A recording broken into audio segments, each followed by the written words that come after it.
Hello, everybody. I'm super excited to have Lloyd here with me. Every time we talk, I get to learn so much. But this time, I thought we're going to use our engineering brains to try to engineer the world for the better. And this is an unstructured kind of thinking that we're going to do.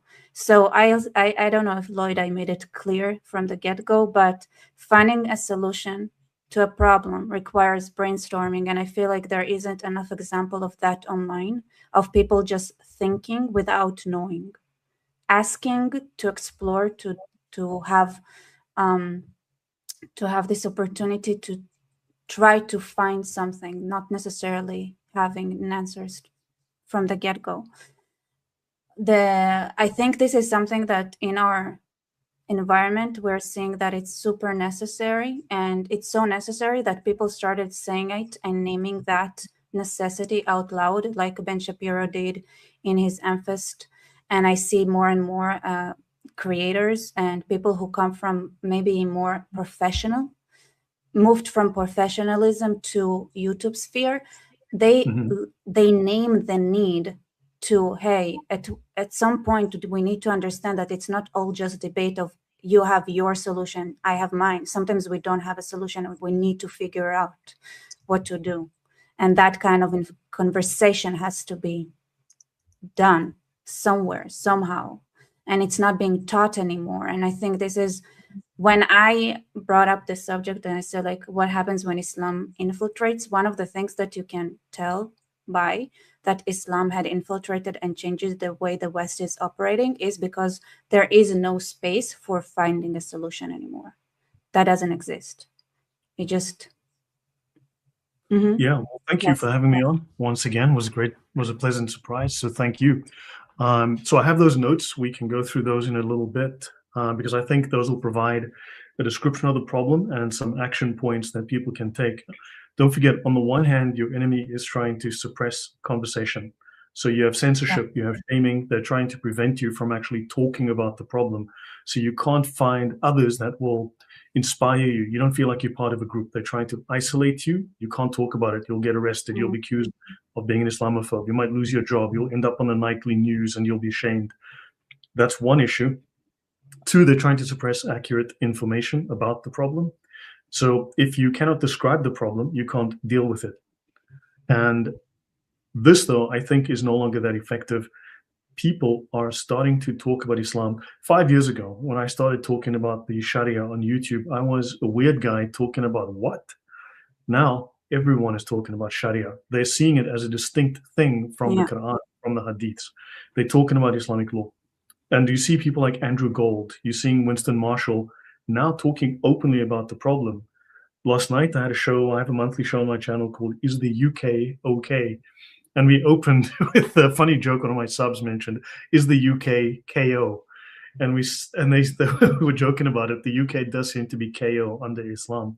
But there's an awakening. There's a patriotic awakening. There is people are pushing back and saying, hey, we are Brits. We are not ashamed of our legacy. We're not ashamed of our history. We're not ashamed of our heritage.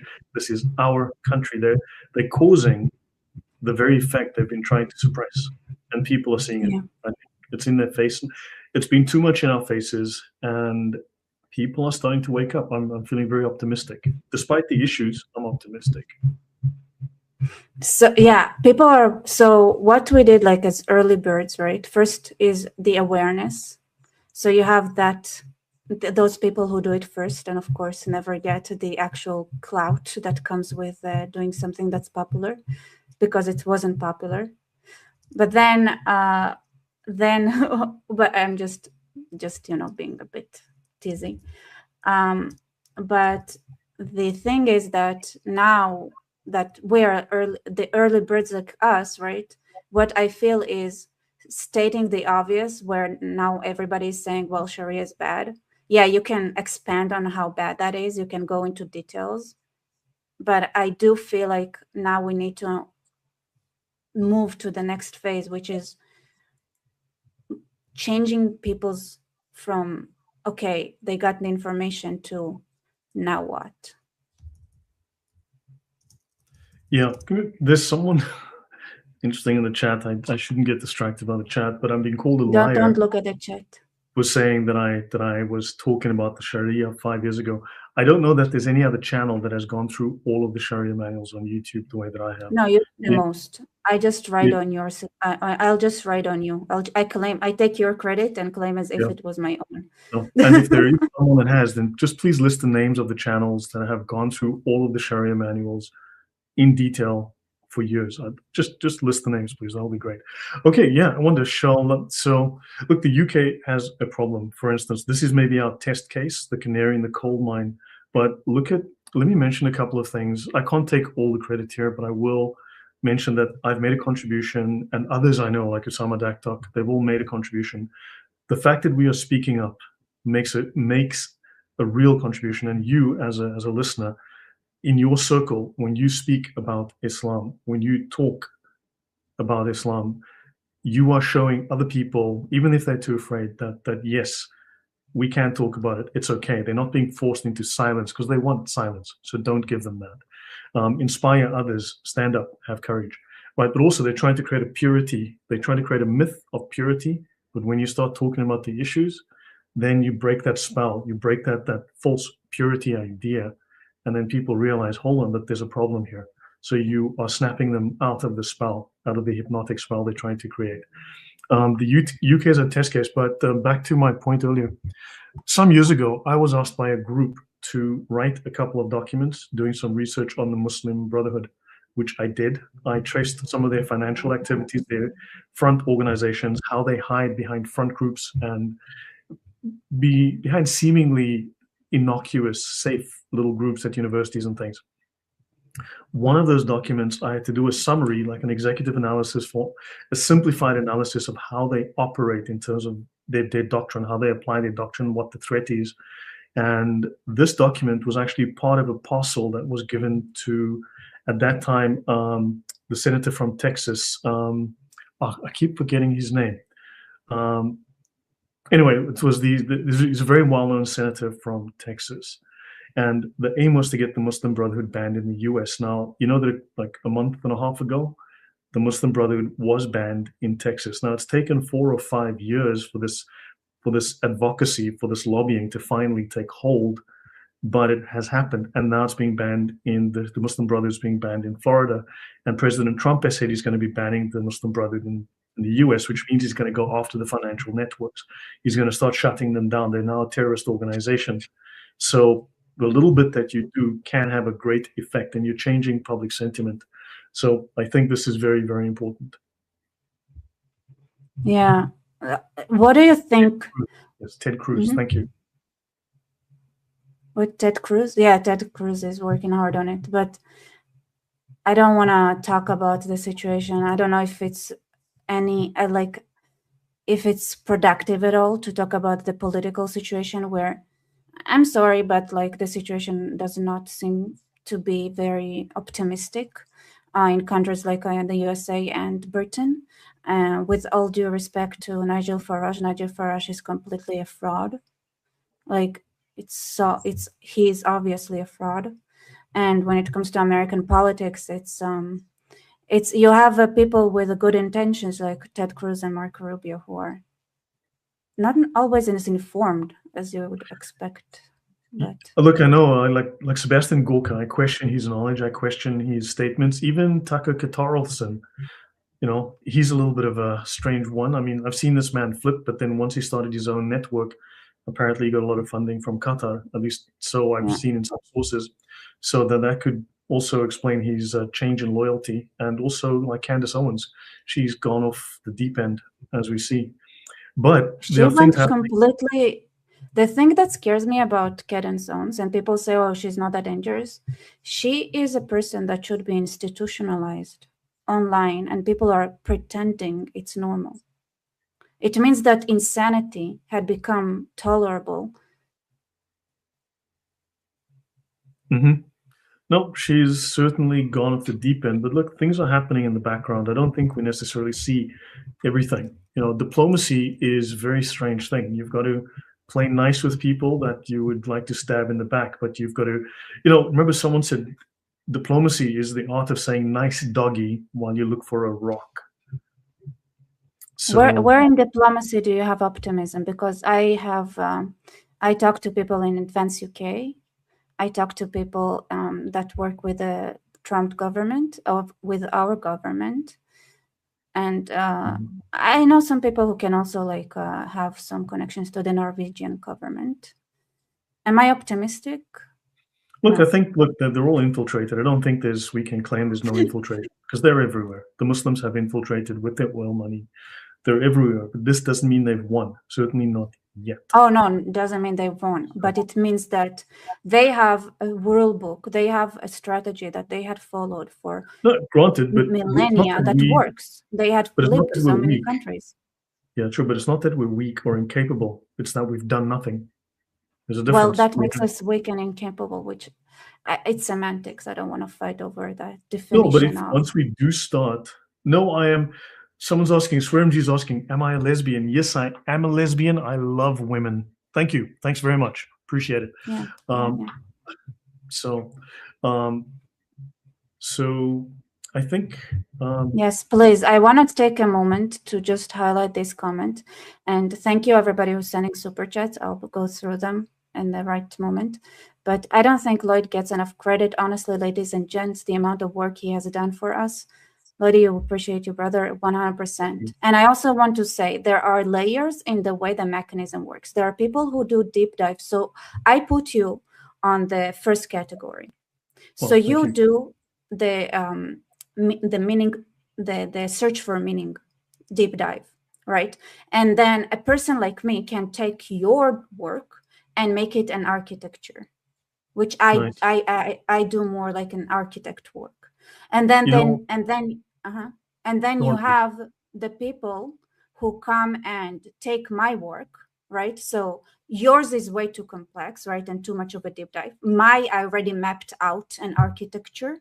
Then they take the architecture and turn it into emotional, easy to digest slogans and like messaging that become popular. So what happens is, which is, I want to say that I've made a video talking about why the academia turned so bitter from the get-go. This mechanism is one of the reasons why the academia, people like us who technically have the most power to ruin societies, get the least credit, right? Who gets the credit? The emotional translators, the people who take my work, like the people that architect, translate it to a level where, okay, now I understand the system. And then you have the emotional translators. The emotional translators get all the credit. And then people like me, and then lastly, people like you. But ironically enough, it could not have been done if it weren't, right? So the most credit goes to the person who did the most work in a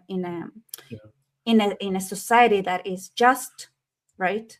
So that you are supposed to be getting the most of the credit. You know what? We do this because we have to. The person who sees the problem has to deal with the problem. And we all contribute to this. There's no one of us that has solved the problem, but all of us. I have a friend who wrote a book on Islam, on the Muslim Brotherhood, who personally got to hand it to President Trump at an event. Right? I know another guy who had a friend hand his book to President Trump, right? And we don't know if he read it, but maybe he gave it to an aide who read it, and maybe this has shaped his policy, right? I know that the stuff that I went to Ted Cruz's office, I don't know that he's necessarily read it, but and we are talking about it. Now, remember, this enters the zeitgeist. People think you need to have 90% penetration. They've got billions of dollars. They influence the news. However, if you can just influence 8 to 10% of the people around you, you don't have to influence the world. Just 8 to 10% of the people around you, if you can talk to them and get them to understand, that knowledge becomes mainstream. Just a few people. So if you talk to your soccer club, your chess club, you talk to the people you walk the dog with, just talk to people around you, influence just a few people, that public sentiment turns into hard attitude that shapes government policy, that shapes the media. So, you know how I know I shaped those things? Because they quoted my exact framing. Wow, nice. Nice. Nice. But here's Can I the share my thing. screen? I want to show something, if that's okay. Of course, of course. I'm just going to share this. There it is. It'll take a moment to. Oh, am I sharing my screen? Everyone can see it? Here, I'm going to add to stage. Let me just make this pretty. Okay, there it is. So you mentioned that we don't talk about it, but notice here, this is a talk that I gave 4 years ago. I've done it before that, but I gave it 4 years ago in 2021, and I did it prior to that, and I think I've done it since as well. But this is the Arab lobby. People speak of the Israeli lobby, etc. But the Arab lobby has no visible public HQ like AIPAC. AIPAC is not a government organization. It's actually funded by regular people who happen to like Israel. So me, some random guy down the street, the cashier at the grocery store.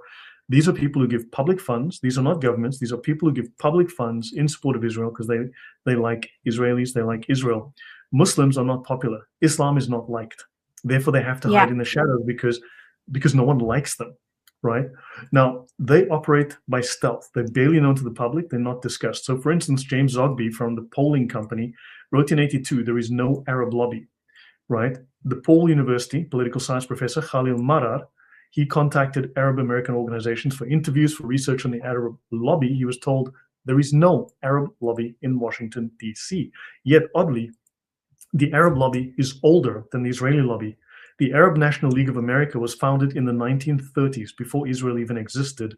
And in 1951, King Saud of Saudi Arabia asked US officials to finance a pro-Arab lobby to counter the pro-Israel lobby, which the CIA obliged him in doing. Yeah. But because I have worked with emotional translators, I can tell you that this whole thing is not interesting. No, granted, for the public.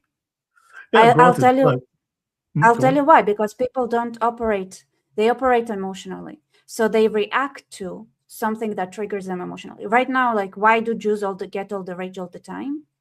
Because emotionally, right? You infiltrate the society, make it go to the drain, and once things go to the drain, people are like, and then you create a culture that is anti-Jewish culture.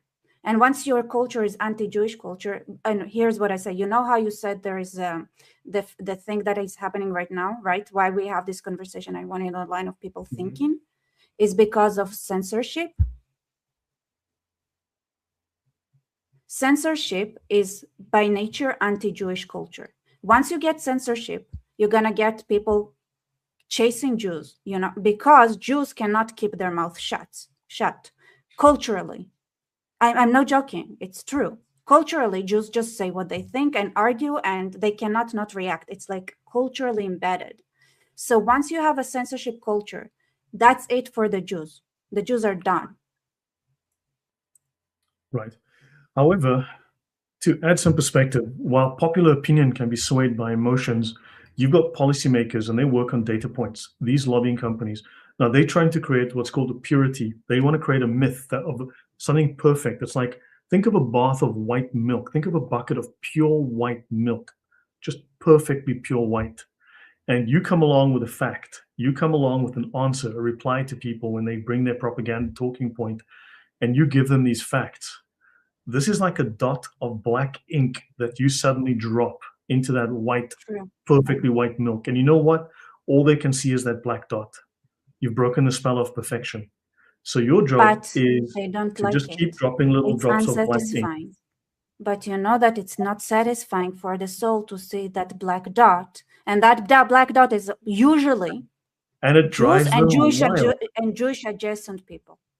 But it drives like people like you. Are also the same. It's like there is no difference between us in the amount of persecution we're going to get. That's a normal Tuesday. We could agree.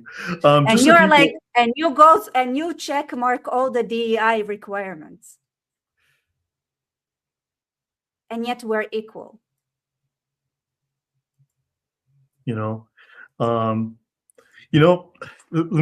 So while we're here, let me tell a quick joke. A professor walks into a university lecture hall and he says, "Who of you admit to believing in ghosts. And like a number of people raised their hands. They said they believe in ghosts. They believe in ghosts, right? So the professor says, who of you has seen a ghost? And like fewer people raise their hand and they say, I have seen a ghost. And then he says, has anyone had slept with a ghost? And one Pakistani guy in the back of the room raises his hand, and the professor says, that's incredible. You've slept with a ghost? And the Pakistani says, oh, sorry, I thought you said goat. I love that. So, yeah, sorry, I was just, I'm sure I had a point to make there. So anyway, but let me talk about something else. There's something I want to show here, okay?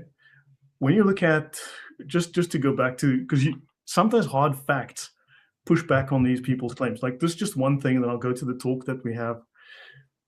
People talk about lobbying money, right? If you look at, for instance, look at the top 10 foreign principals by spending 2017 to 2018, right? Does Israel feature here? No. Look at all of this money. South Korea was the big spender in that year. Not Israel, not the Jews, South Korea, right? Then you have all of these tiny governments, Qatar. Once you add all this together, because it's 21 countries plus Palestine, you ask yourself, well, once you start multiplying this, that line stretches way off to the right. Okay. Now you have a look here. Let's go to a couple of other figures that I want to get to. Here, let me go here. For instance, this is funding, Foreign Agents Registration Act funding, top 10 countries to 2019. Okay. Israel, 99 million in that year. Okay. But look at Saudi Arabia and UAE, that's 101 million, and that excludes China and the Marshall Islands, no one knows why, Ireland and so on, okay? But when you continue, you look at here, there's additional funding, 73 million from Saudi, right? 66 million from Israel. And then once you start to get into the numbers, once you dig deeper, you'll find that, I'll give you these numbers. In total lobbying money, just into universities, for instance, right? The top 5 funders of Western universities, where we're seeing all of these pro-Palestine marches, spend 42.08 times more money than Israel, right? So the Muslim, just the top 5 spenders who spend money on university lobbying, spend 42 times more. Israel spends its money in universities on typically computer science or farming technology, bioscience, right? Have a look at this. What the Saudis have, what the Muslims have spent here, okay?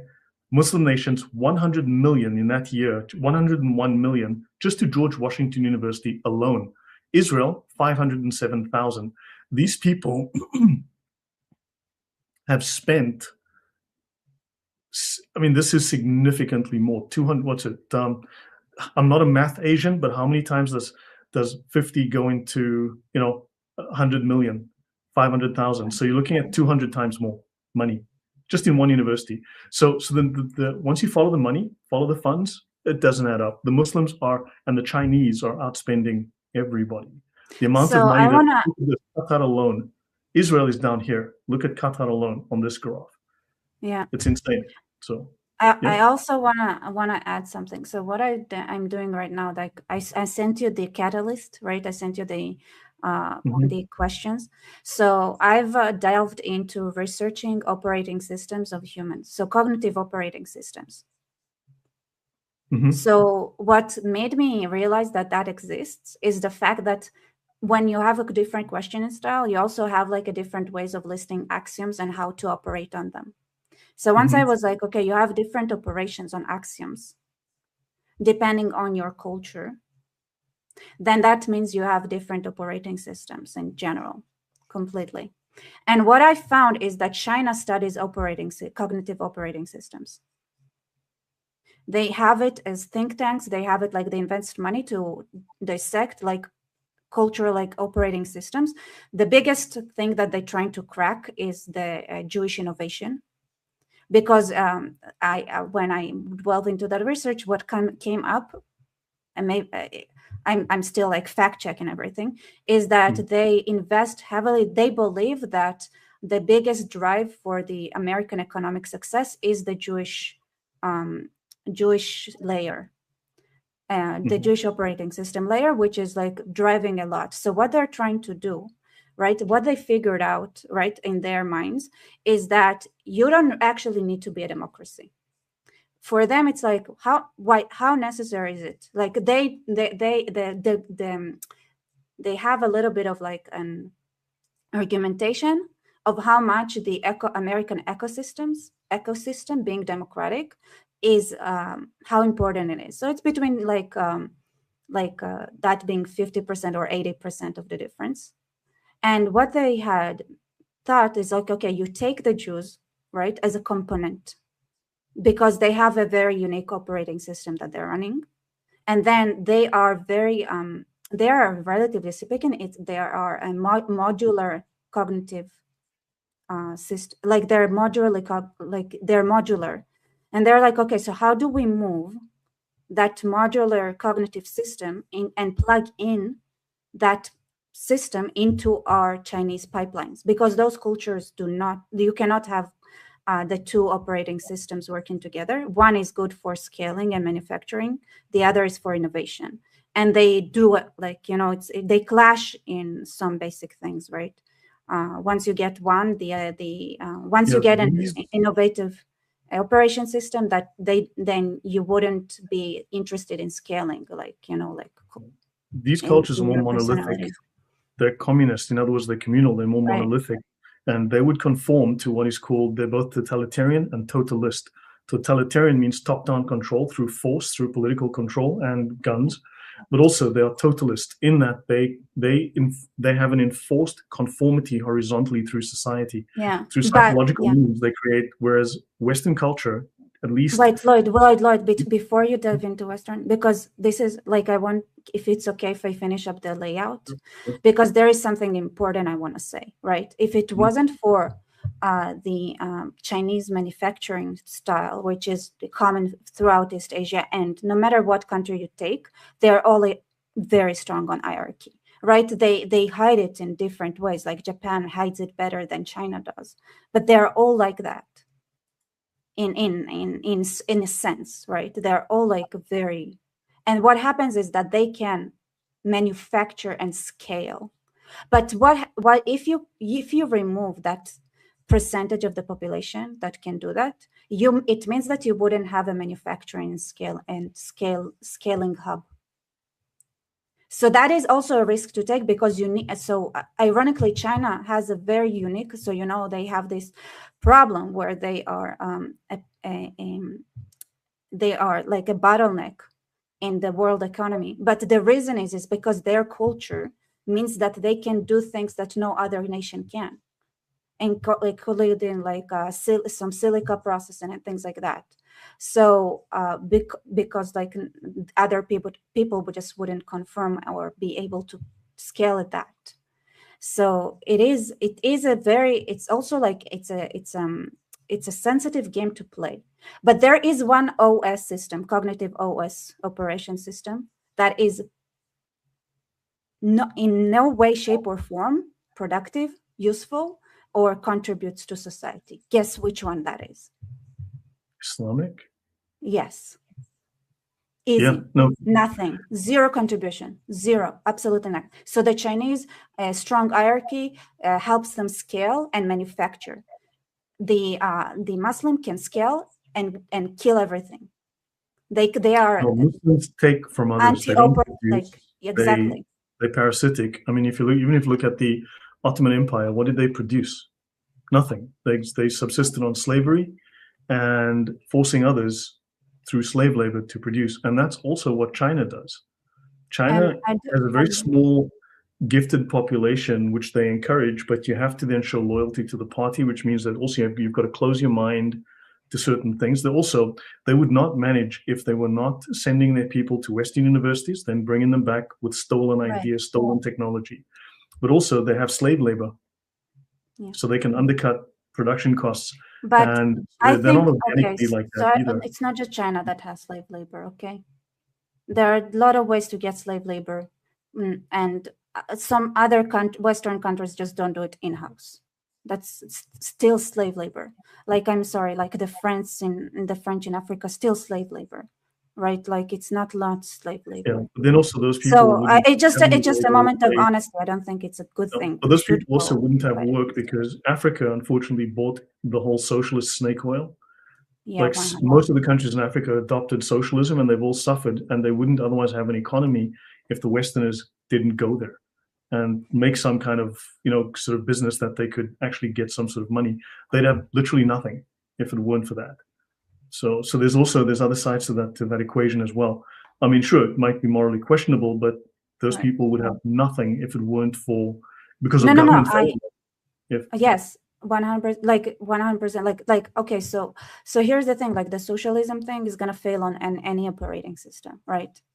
It's like it's correlated, but not necessarily like 100%. Like this, like I just wanna it's anyway. It's just I don't want to dive into that because I do want to take a moment and talk about Western operating system, which is different than the Jewish one. It's different because this is one of the key things, Well, right? I mean, this relationship, So look, within the Jewish context, obviously you've got a certain group that wants to maintain coherence. So they have very defined sort of in-group, out-group, and that's fine. But they both based on, at least were, on Aristotelian logic, non-contradictory logic, the trivium. no, Because so this is part of the study I'm doing. Jews run not a Greek logic system. They don't use a Greek logic system. They have their own, and it's biblical, right? So the Jewish logic system is already logic. It's still logic. it's still logic, yes, but it's not based on the Aristotelian one. It's not accurate to say that because that would make an impression that Jews run the same operating system as Westerns, but they don't. I mean, there might be differences, but logics remain. The laws of logic remain the same: non-contradiction, law of identity, right. Yes, So yes and no. how Yes that and is no. how that's expressed within the culture will differ. So can I explain like the biggest difference? Like, okay, so the treatment of axioms is different, completely different. So let's say you present an axiom in a talk. in a Jewish reasoning, they accept axioms without questioning the axioms to run the logical system first, and then they question the axioms. In a Greek system, you question the axioms first. It's different, and it makes a completely different reasoning pipeline. So it might, in the end of the day, the result could be looking as, okay, logic is logic, it's mathematical, I agree, but it's still very different. And because of that, what happens is that the West can build institutions, are very good at building institutions and architecture, right? And build like in structures. Jews are not. They're chaotic.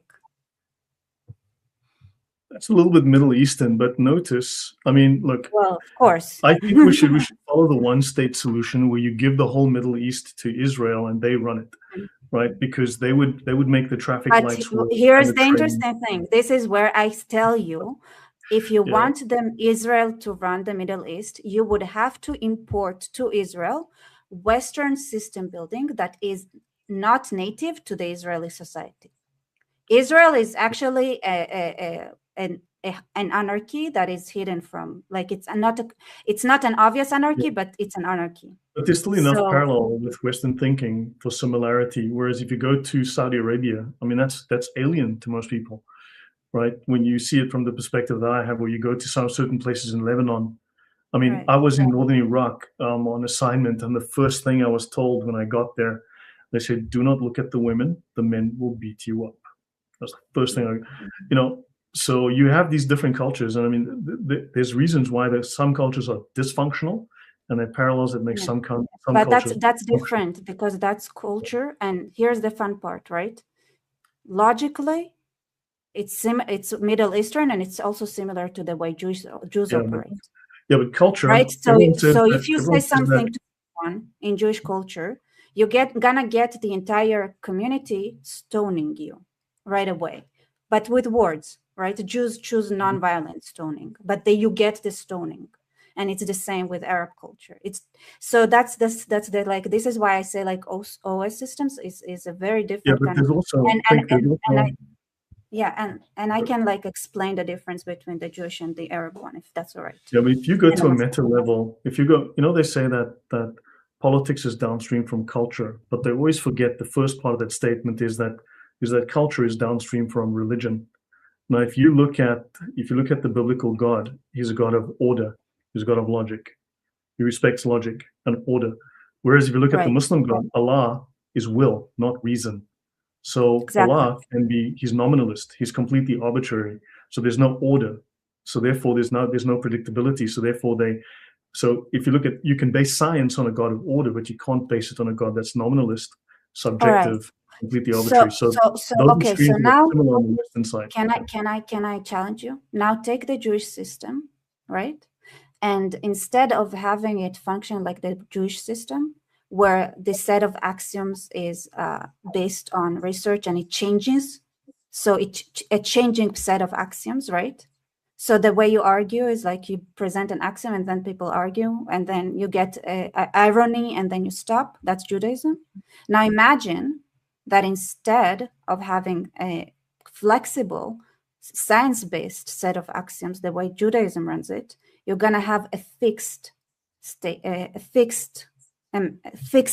axioms that you can only operate. It doesn't matter if those axioms are true or false. You always operate on top of those axioms. Yeah, but that's also part of being a closed culture that has to maintain itself for millennia, right? So therefore you've got maybe overcompensation. You've got some calcification or stultification because of the social. Right, but here's what I want to point out to, right?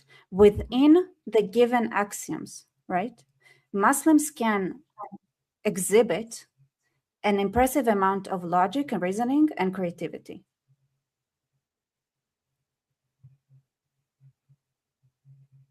If they're Western trained, yeah, sure. No, but in if they're permitted general, to go there.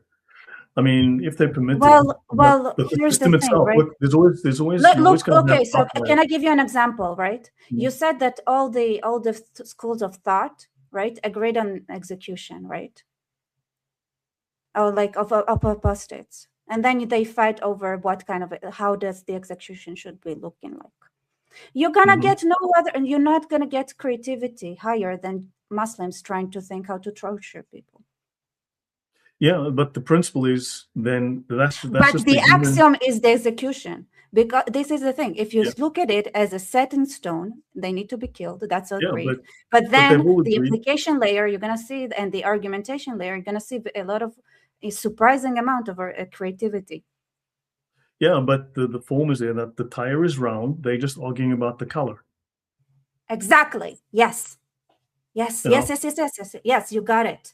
And that is why a Muslim operation system that is installed is fucked up, because they work on force. Here's the thing. They once you get this operating system, it means that you always look for a set of fixed axioms. So their minds cannot accept a set of non-fixed axioms. So once your mind is structured like that, right? That once that's your operating system, and why Islam is so problematic is because they can only switch between one axiom, set of axiom to another, usually by force, and a lot of force. But that means that they still operate, and there is no scientific achievement or anything that could be done once the strength of the initial axioms, right, of that set is running out, because you have outgrown that scope that they can generate. Yeah, but they trapped within the Sharia because there are exactly. So that what? So here's the thing in theory, because you can grab the Muslims, traumatize them to accept a new set of axioms. Right? You can. Okay, we're Israeli. Okay, fine, we tried. Okay, but you know what? Let's actually. You beat. Let me go here. Since if I can mention something here, Now, this was I have this thing planned for us just as talking points and to make sense to the audience, right? I did this to make sense to the audience. And but let me just start at the end then, just quickly, and I'll come back to this, right? Can we convince, this is beautiful. Okay. yeah, can we convince Muslims to embrace our values? Now, this is from part of a very long talk. A friend of mine sent it to me today. This is something for the future, but this is a very, very heavily edited, simplified set. But it's very hard to get Muslims to change. Okay, 10 points. Their daily life is saturated with tiny religious rituals, right? So the decision-making muscle is constantly spent on what does Islam say? Do I have to say salam, fa, step with my left foot, step with my right foot, do it with the left hand, do it with the right hand, do it with this nostril? There's so many rules that inhibit that, they're not focused on what's true. They're focused on performative behavior, right? Rituals and external behaviors. 2, they've invested years of prayer, fasting, memorization. I also, can I add an expansion? That's also part of the axiomatic system, right? Yep. So rituals as well. So I just want to say that, like, for no. So this stops you from definition. Thinking. I know that from thinking. It takes your brain right out of thinking, out of logic, right, and boom, straight into performance theater, right? Because if you're doing performance theater for everyone around you to show them I'm a good Muslim, look at my performance, right? Then of course they spend time on memorization, self-denial. So admitting that Islam is false is admitting your entire life was a waste. Right, because your entire axiom system is collapsing, right? Yes. So they can, yes. But what I'm trying to say is that, let's say you manage to get their axiomatic system to collapse, then you end up being with an operating system that is limited to run on a set of axioms without any flexibility on that axiomatic on that axiom list. No, they're rigid, of course. They're rigid. Yes. But you see, these are not. Just pause a second. That means that when it comes to real life, let me finish the thought here, and let me get through these points. Right. Yes, of course. Sorry. These are not necessarily well considered. Think about this. These are not necessarily well considered positions. If you think of the word, atheism presupposes theism, so theism had to come first. Atheists are opposing atheism. You look at the term Protestant, it presupposes the existence of the Catholic Church. They are protesting those guys, right? They are anti. It's an anti-movement. Islam is not necessarily a set of well-considered axioms. Islam is a set of entrenched positions against something else. Well, so they're not necessarily smartly designed systems. They are just whatever those guys are, we are not. They are heretics, we are not. They are infidel, we are not. They do this, we don't. So they've locked themselves in by being inflexible, by identifying themselves negatively, not positively, not responding to the environment, but looking on a mythical set of ideas that's false. So you've got, so they've restricted themselves. Don't you think it's still? Yeah, sure, but it's false. It's it's not based on logic. It's not. Yes, but I never said that the axioms are not true. Yeah, it's a myth. It's actually, would I even call it an axiom? This is why, but here's the thing that I want to stress. Let's say the axioms that they adopt are true in some miraculous way, okay? Mm-hmm. They cannot do science because at some point the scientific research requires an expansion on an axiom list. But it goes against the theology again, and they can't do that. There comes a point. Yeah, it goes against without the theological part, right? Let's say you remove the memory of Islam, remove it. You just get the raw operating system of a brain that is damaged by Islamic cognition hardwiring. Okay, you remove. They don't remember what Islam is. They don't know nothing.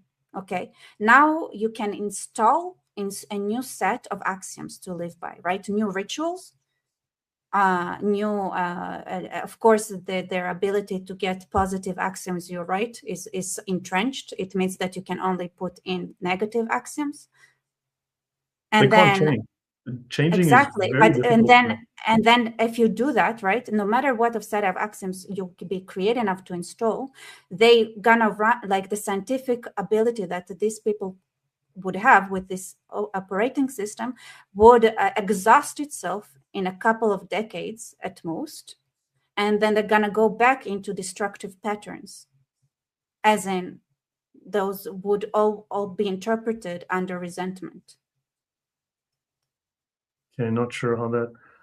Yeah, no, I'm not quite following there. But look, anyway, Can we let me go. agree? Can we agree that the brain damage is irreversible?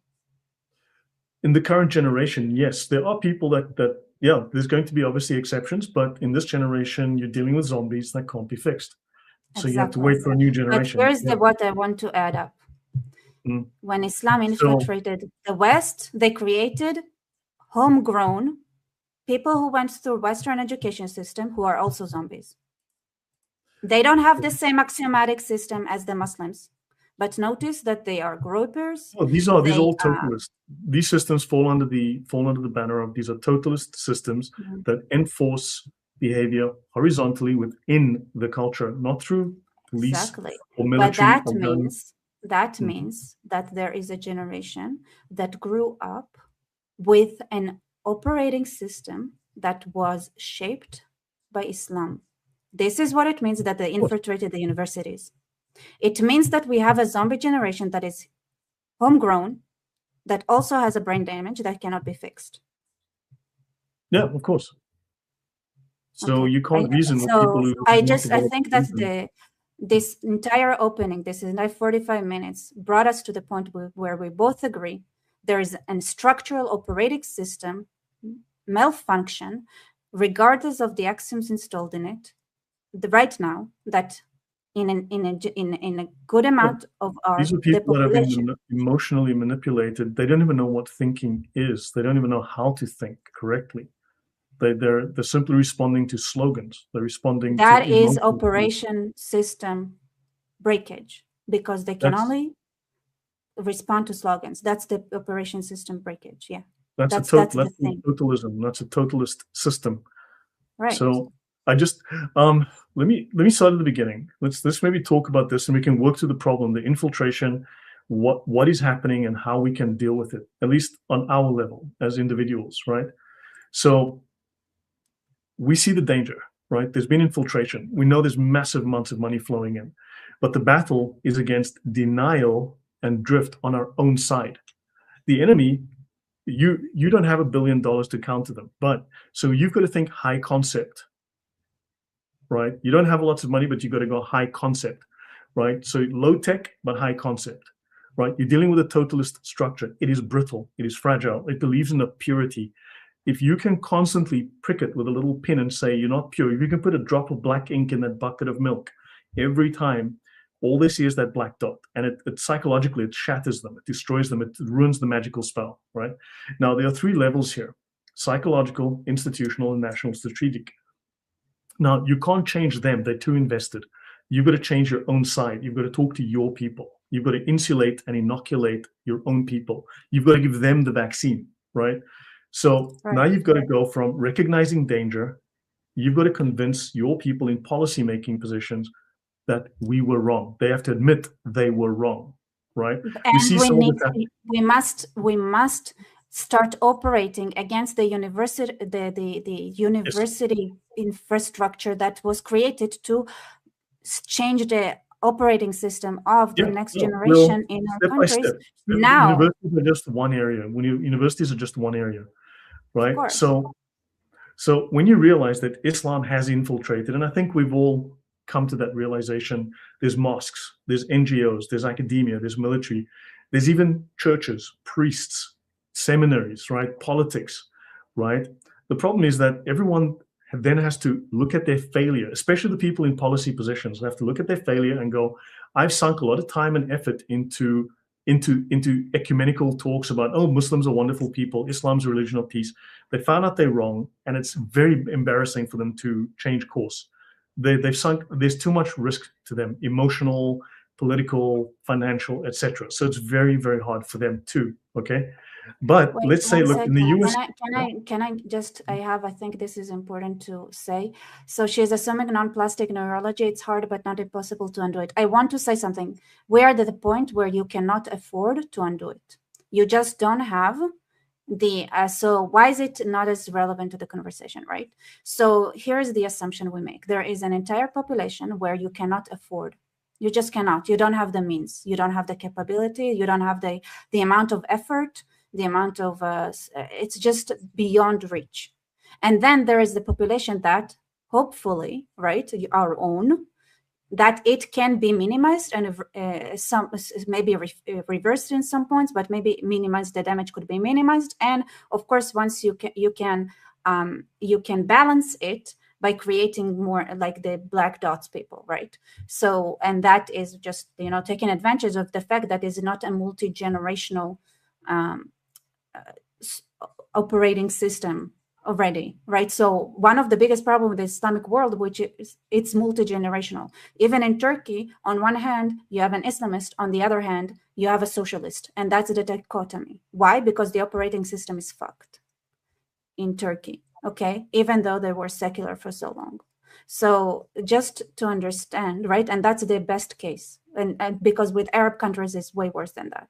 So it's very important to understand that at some point you cannot afford it anymore. So it's nice to live in La La Land and in delusions, but there is reality on the ground.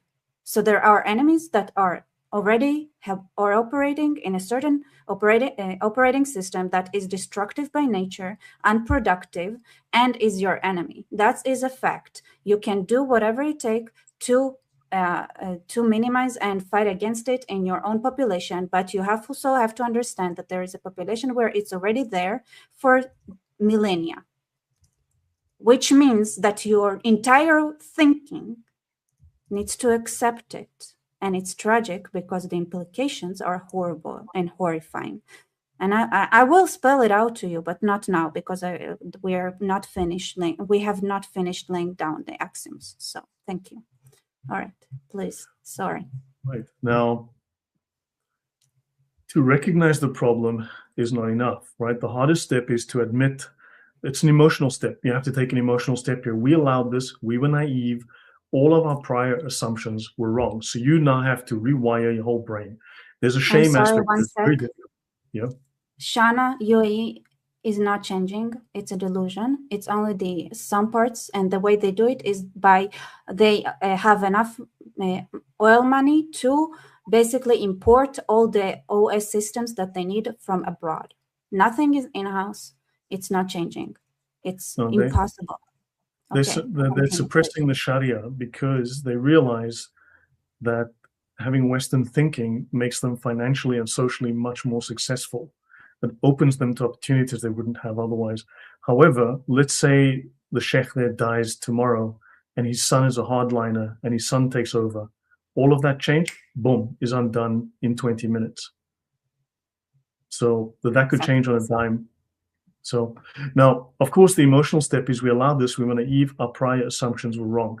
You can't always talk to people at that emotional stage. You may have to shame them or force it somehow, right? But we need to come to that honesty. You need the honesty, right? Then there are going to be 3 predictable reactions among the leadership, right? They'll minimize. It's not that bad. It's just a few extremists. I mean, look at the UK government, look at Starmer or whatever.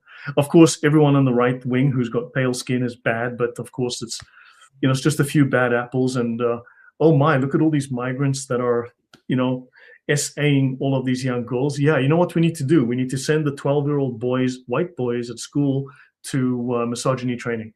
It's retarded, but there you go, right? They will try to diffuse the problem, to make it everyone's the same. So all ideologies have extremists. Let's not single Islam out. But that's a refusal to look at concrete ideology, what is written on the page. So that is immediately trying to distance yourself, to backpedal. But there's going to be fear attached to that. There's going to be ignorance attached to that. And there's going to be bribes attached to all of this, right? They'll try to proceduralize. Let's set up a committee. Let's write some guidelines. And this is simply just creating delay as a protection, so that hopefully you'll forget. Hopefully they can just sweep it under the carpet.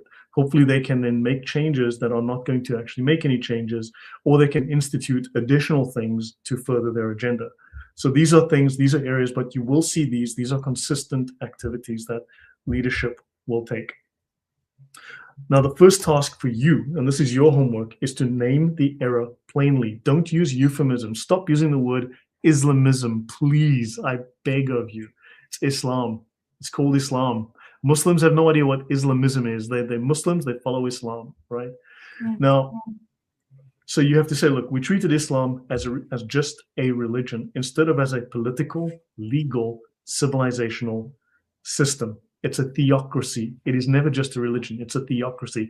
It's a political, legal system with its own code of law called the Sharia, right? So use the terms, make these terms popular, use them in your own daily speech, use them on social media, make sure that your friends learn these things, see these things, right? Because the media is not going to help you here. Very few. GB News might be the only one that's doing it. Who knows, right? So, of course, we outsourced our risk assessment to interfaith talking points.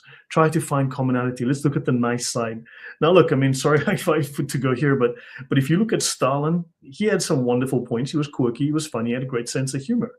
If you look at Mr. Mustache Man, he loved dogs. He was a vegetarian. He was a decent. No, but he tortured dogs behind the scenes. That's the really okay. Didn't know that. So, but anyway, think he also did nice things. He built wonderful roads. He produced great industry, and also he created, for instance, the 5-day working week with time off and all of that stuff. All the stuff that we love today about our working environments. The guy did some good things. You know what? That is by no means any kind of excuse for the evil that he did.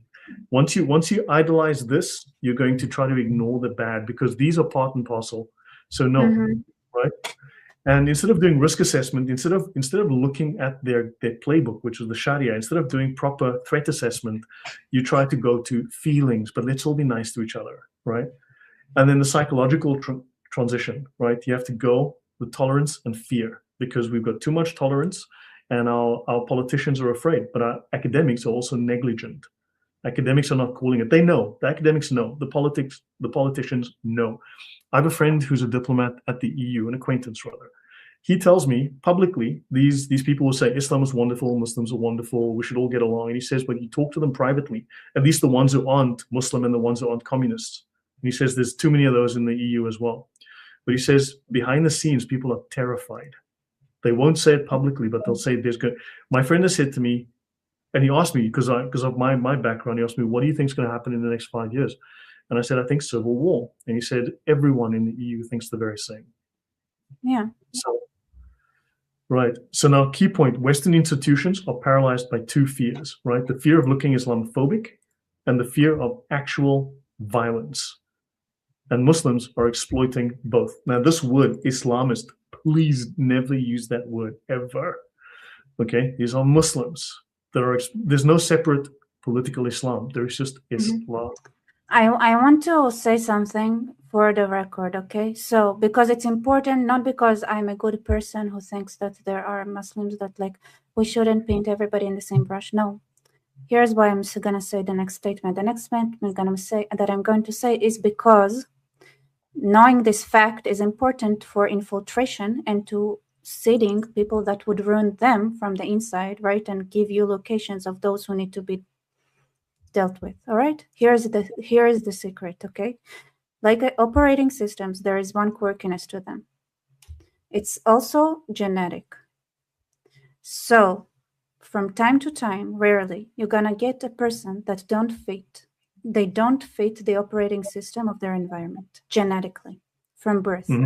When by the time they're 1.5 years old, they already broke the system because they asked too many questions, too curious, have explored, right? They found ways to train the operating system that goes against the culture they grew up in creative way that is unpredictable.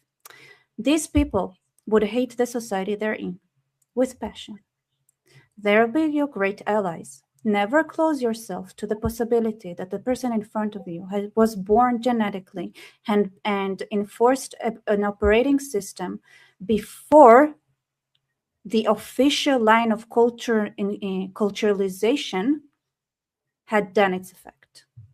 Thank you. There's always an exception. However, another point we should make, you mentioned genetically, up to 70-90% of Muslims in various Muslim countries are inbred. You're looking at cousin marriages, first cousins, which means that over time, this creates genetic damage.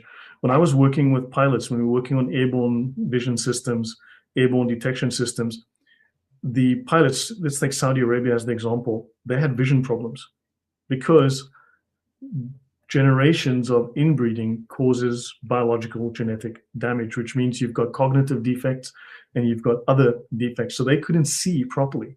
So therefore, they outsource a lot of their military stuff to foreigners, right? Well, they still have their people in charge, but they also have American, Canadian, British, whatever, German advisors that fly the choppers and do the things.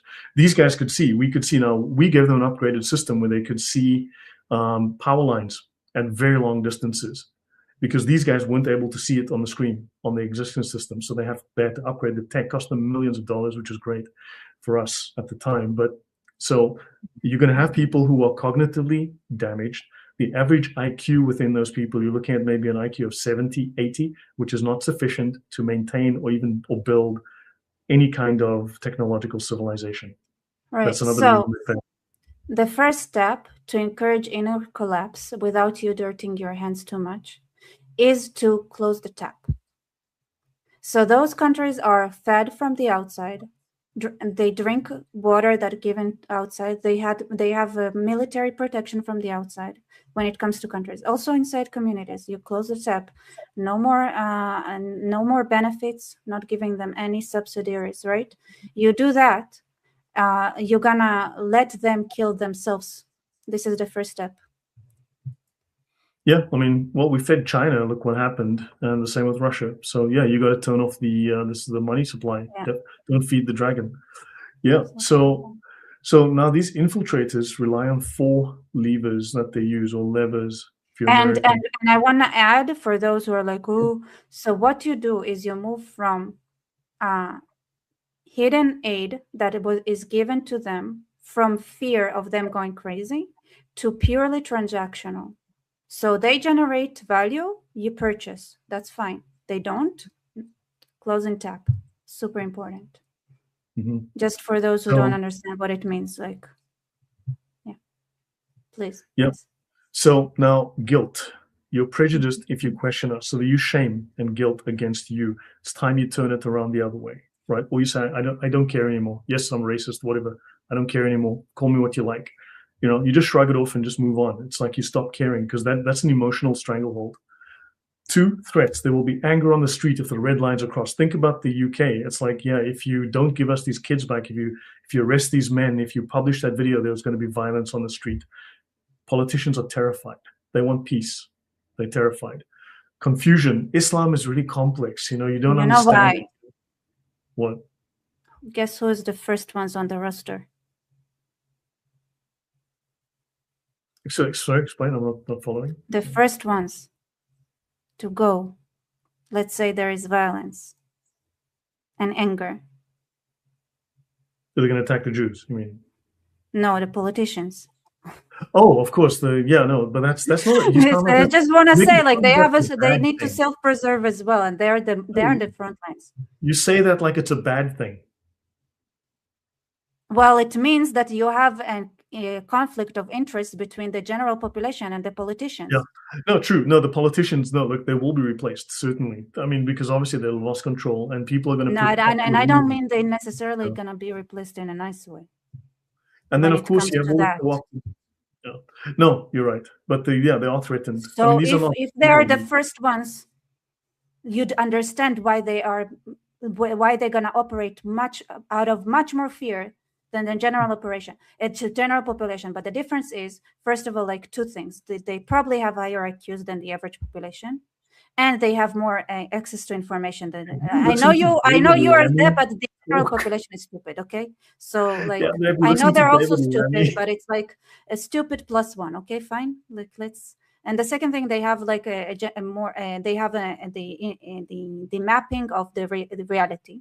So they know, but their fear factor, right? So one sector, you have lack of understanding, but less fear factor in general, because if they knew what's going to come, they're going to act. And then you have the other sector where the moment, like, because they're the first to go, right, the fear factor is so much higher, they want to hide that as much as possible. Yeah. So it's very important to understand the conflict of interests, because people do have self-preservation instincts, Granted. and I think it's unfair to expect politicians to not have a self-preservation instinct. They're on the front lines, but we must understand that they are in the front lines. So once you understand that, the position of who's the position politicians are really at, you would understand their limitations. And once you understand their limitations, you can work through them or bypass it. Right. Now, a last point that I also want to raise something. You have co-opted elites, from priests to politicians, of course, who are acting in self-preservation. You've got security experts who are making too much money. You've got media personalities, the whole lot. They've infiltrated all of these areas of our culture for their own gain, right? Oh, just a point I want to make. Someone mentioned something that came up yesterday, but something to point out. I will say, though, you spoke about optimism, why I feel there's optimism. And this, again, I thank someone that is in the chat now, but look at that blockade of Venezuela. When I mentioned that story, the oil blockade of Venezuela, people think it's just about Venezuela, about just stopping them from getting oil revenues and then cutting off, because the government there, even under the Biden regime, was declared a narco state, that the narco terrorists, the narcos had actually taken over the country, and they had become president and governor. I have a feeling for where you're going to go with that. Yeah, well, just a small point. So pause when you get to the point for a second, because I want to say something about my high school education system that has to do with it. Okay, now, few people realize that there's a lot of deep state work that is funded through drug money, right? You do have intelligence agencies that staffed by very bad people with very bad intentions, with globalist intentions, etc. And they fund their activities through black operations, drug money through Afghanistan, through Vietnam, the triangle up there, and so on. And this money gets funneled through Venezuela. It's clean and funneled out, right? So if Trump cuts off their funding, if he cuts that off, and this is why everyone's panicking, the problem is that the deep state, all the George Soroses and all the other people in the world, this is the way they funnel money. And if he cuts that off, you know what they did with what's it, USAID? What Elon Musk did with USAID, and suddenly all of the activities started to die because the spigot got cut off, the money got cut off because USAID cut their funding, their secret funding. The very same thing's happening with Venezuela. Cut off Venezuela's oil money, and not just oil money, their drug money, cut off their money supply. And suddenly all of these organizations that are doing funny business, their money dries up as well. Trump is cutting off the money supply to these organizations, to these funny leftist organizations, all of these communist movements, the Muslim Brotherhood, you name it. They're all funneling money through Venezuela and other countries around that there. So this is what he's doing.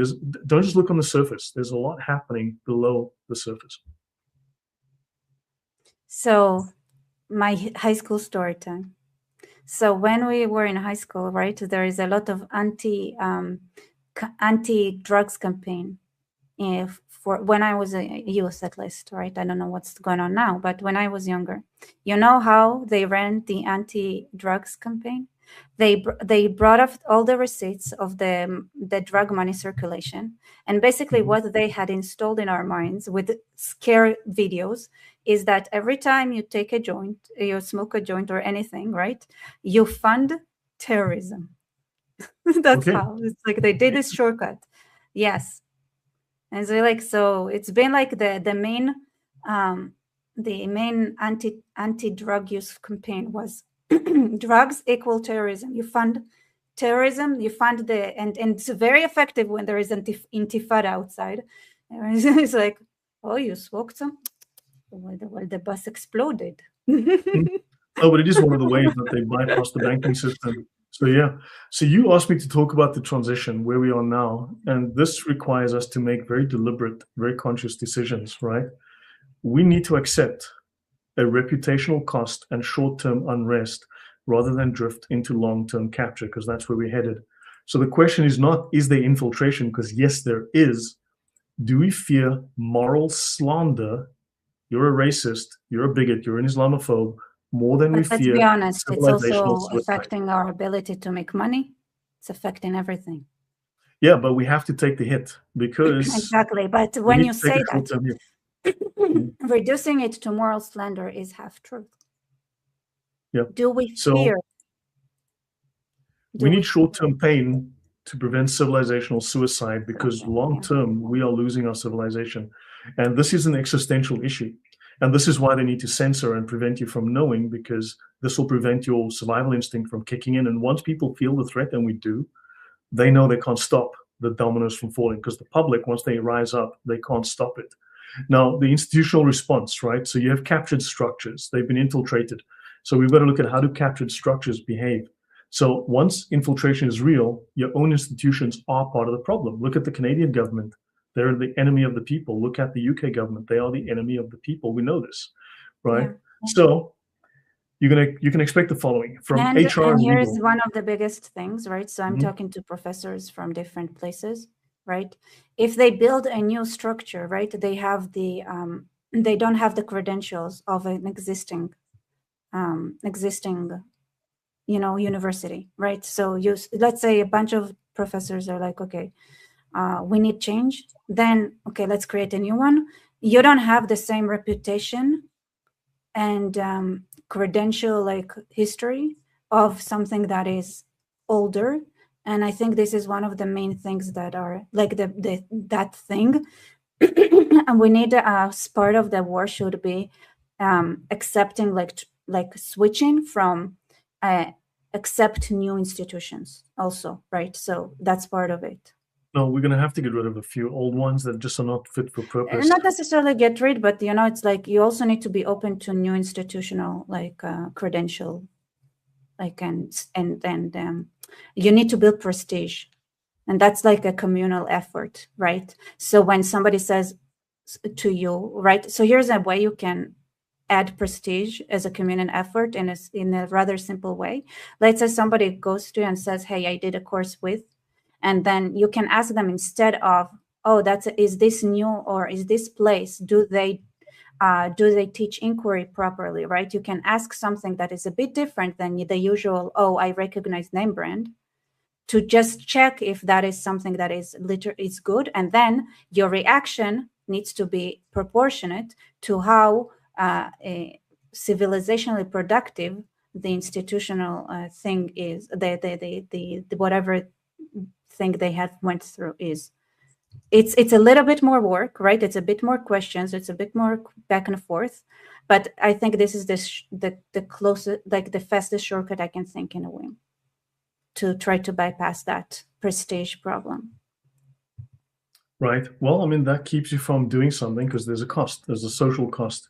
Exactly. So we cannot just expect pain. We have to also have like reward systems, like alternative reward systems, right? So if we so everybody who's listening, right, so whenever somebody says I went to like university and then it's something that you don't recognize or anything, instead of like thinking about like, okay, that's not prestigious because I don't recognize the brand name, ask a couple of questions to understand whether the functionality of the institution is good, and then react as if you heard like somebody, oh, if that person tells you and you can pick up that institution is functional, your reaction should be as if they told you they're getting a PhD in Yale or Harvard to build a prestige.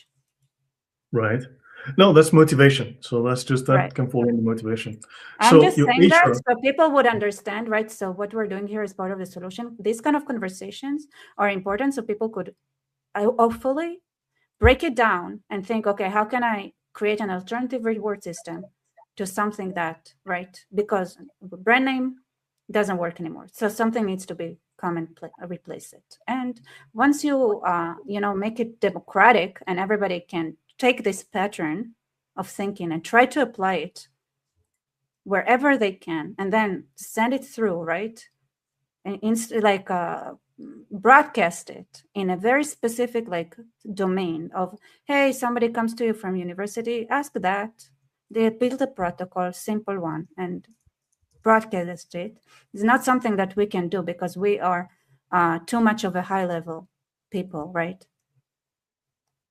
But then people who watch us, who read our materials, can break it down to the digestible clicks and bits and broadcast it. In a repeating way.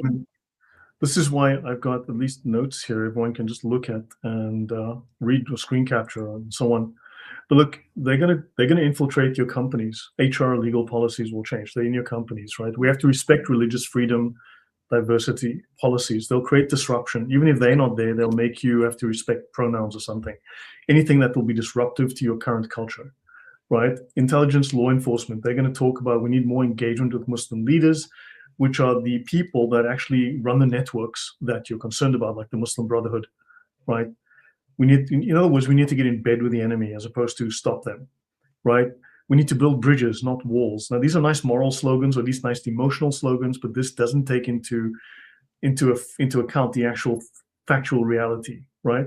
So the system, right, will protect the infiltrators as stakeholders, right? So they protect the stakeholders, the infiltrators as stakeholders. They're partners in our community.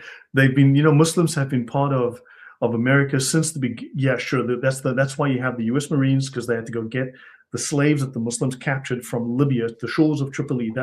That's the contribution of Islam was extortion and slavery.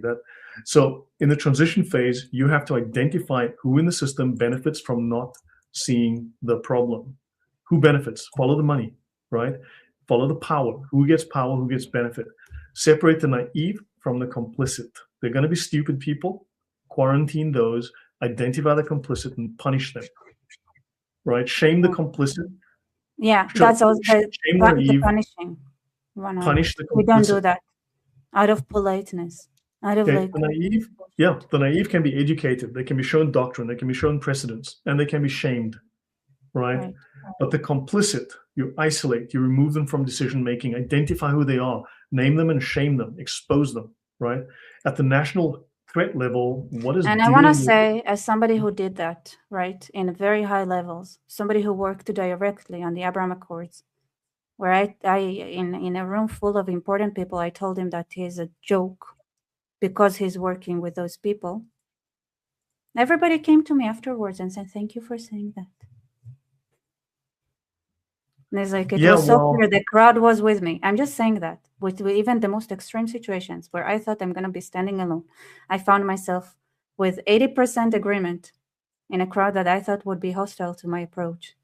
That's and people were expressing it. So it was clear. Yeah.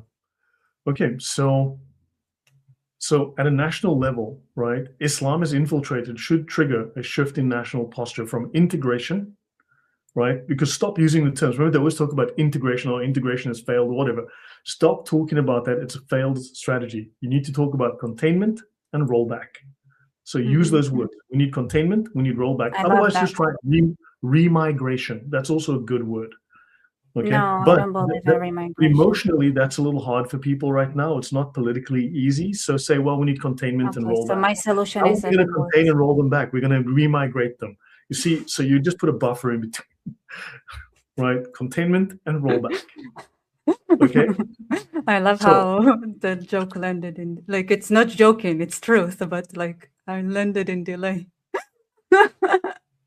So, right. So then clarify the target. Know who you're fighting. Know who your enemy is. Seriously, you got to know who you're fighting. Who needs to be punched in the nose? You got to know this, right? We're not talking about Muslims in general. Right? Now, I don't mean that you're not talking about Muslims like the Tucker Carlson, but most Muslims are nice people. No. We're not talking about fuzzy cloud of people. We got to say, hold on. Start with the major players, right? You got to say, hold on. The Muslim, no, it's too vague.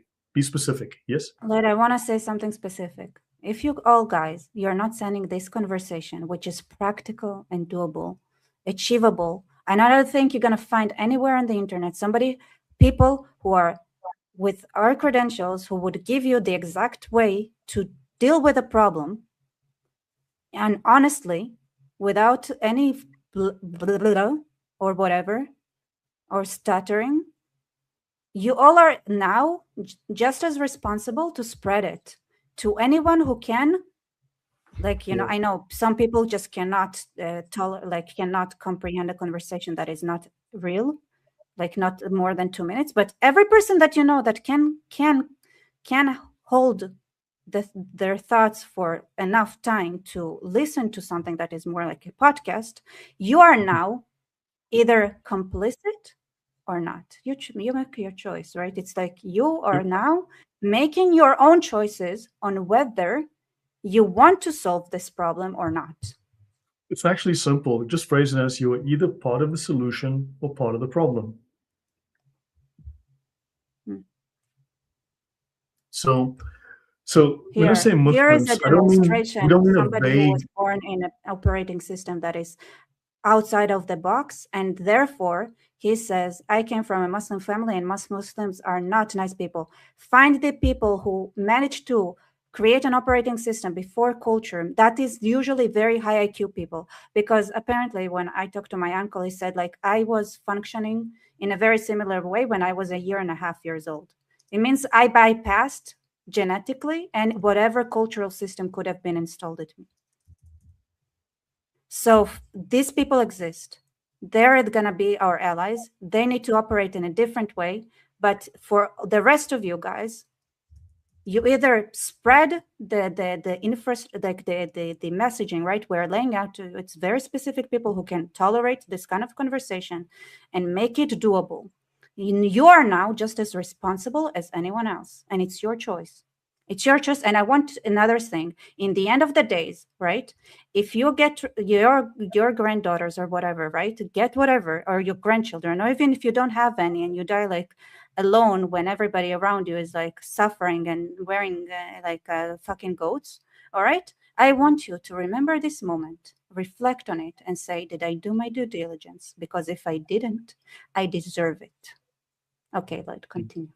So you can't have vague targets. You need specific targets. You need clarity. So don't go after Muslims in general. Go after structures, mosques, shut down mosques, identify the problems with the mosques, figure out who's preaching there, name them, shame them, make calls to shut them down. Schools that teach this stuff, right? Islamic schools, regular schools, schools that are participating in mosque visits and not celebrating Christmas or Hanukkah or whatever. NGOs, political organizations, all of these that explicitly hold classical Islamic law and supremacist doctrine or support these, right? Identify, target, political action at the grassroots level, public action, talk about them, identify them, name them, right? Let them know you're looking.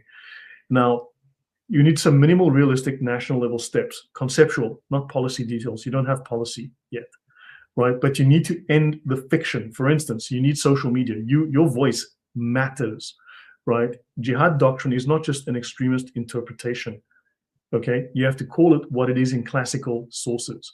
And stop getting too stuck on the Quran and Hadiths. Look at the Sharia. But you need to name it and shame it. It's not extremist. It's normal. It's part and parcel. It is something that will never go away. So don't let them fool you. Be open and honest. Call to cut funding. Call to cut recognition of these organizations. Call to ban them. Social pressure, emotional pressure moves the political needle as well. Okay? Threaten with your votes. Right? So all of these organizations that teach Sharia supremacy and encourage all of these kids who are 10 years old in British schools to go to mosques, make a noise, public pressure, shaming, right? And of course, they're going to speak the language of rights and cultural, whatever. You just say, hey, look, the line is here. I don't go any further. You must tighten immigration and citizenship. Oops, typo. Citizenship criteria around clear rejection. So you need a citizenship test. You need an immigration test. You also just got to start banning immigration. These are all talking points you've got to raise on social media. You've got to raise it in call-in shows. You've got to put it on X, etc. The stuff makes a difference. Okay, and you don't want vague moderation. This term, political Islam. Yeah, there's no such thing. There's just Islam. Right? Don't talk about moderation. So moderation is a bad word. We don't want that. You want Islam gone, right? Exactly. Systematically map and monitor foreign funding of mosques, schools, and research centers, cultural centers, educational funds. At this point in our lives, you're going to find it in your backyard. For those who don't understand the situation we're at, this is going to be at your backyard. You have to search at a maximum of 100 meters I'm sorry, let me say, and I don't know, like whatever yards or feet or whatever number, couple of hundreds of feet, or just a sphere around you, and you will find all of those things to fight against. I promise. Continue, Right. please. So follow the money, like I showed you earlier with the funding. Okay, if you know what the funding is, you can talk to the people in your government. Write to your congressman if that works for you. Right. Write articles, write posts, One talk to second. people. It's A lot of countries have freedom of religion.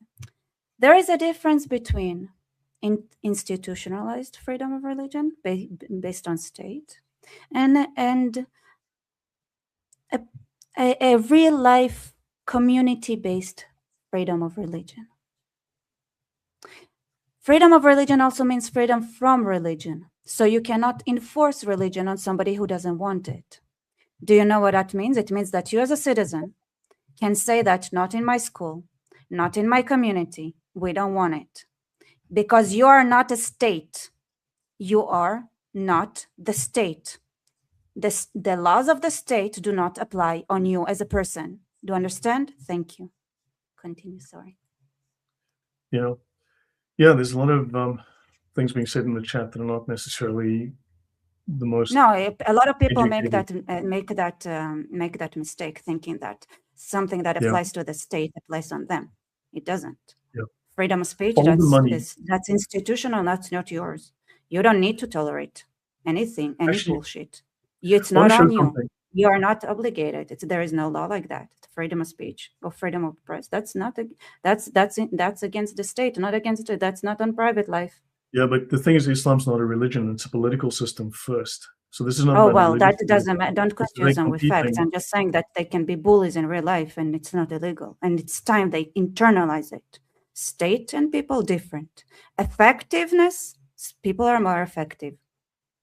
Stop being losers with excuses. Thank you. Continue, please. No, so you have to attack the funding. I'll give you an example here, right? Look at this. This from 2017. Now this is 9 years later.